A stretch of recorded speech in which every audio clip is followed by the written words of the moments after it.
जोगिंदर नाथ मंडल 1904 से 1968 के समय भारत के प्रमुख दलित नेता थे। वह धानुक समाज से आते थे जिन्होंने स्वतंत्रता संग्राम और भारत-पाकिस्तान विभाजन के समय महत्वपूर्ण भूमिका निभाई। वे संविधान सभा के सदस्य और पाकिस्तान के पहले कानून मंत्री थे। उनका जीवन सामाजिक न्याय, राजनीतिक संघर्ष और अंततः मोहभंग की कहानी है। जोगिंदर नाथ मंडल का जन्म 1904 में बंगाल, अब बांग्लादेश के एक दलित परिवार में हुआ था।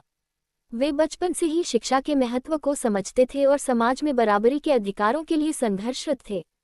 उन्होंने कानून की पढ़ाई की और दलित समुदाय के अधिकारों के लिए काम करने लगे। मंडल जी बाबा साहेब भीमराव अंबेडकर से प्रभावित थे और दलित अधिकारों के लिए उनके संघर्ष में शामिल हो गए। 1930 और 1940 के दशक में वे बंगाल की राजनीति में सक्रिय रहे और भारतीय दलितों के अधिकारों के लिए लड़ते रहे। 1946 में वे संविधान सभा के सदस्य बने और दलित अधिकारों की वकालत की।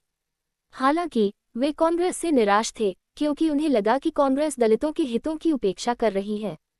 इसी कारण उन्होंने जिन्ना और मुस्लिम लीग का समर्थन किया, जो दलितों को विशेष अधिकार देने का वादा कर रहे थे।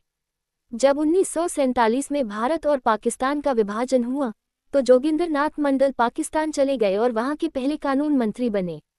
उन्हें उम्मीद थी कि पाकिस्तान में दलितों को बराबरी के अधिकार मिलेंगे, लेकिन जल्द ही उनका यह विश्वास टूट गया।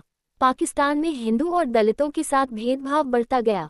धार्मिक कट्टरता के कारण हिंदू समुदाय पर अत्याचार शुरू हो गए और दलितों की स्थिति और खराब हो गई। मंडल जी ने कई बार जिन्ना और अन्य नेताओं से अपील की, लेकिन कोई सुधार नहीं हुआ।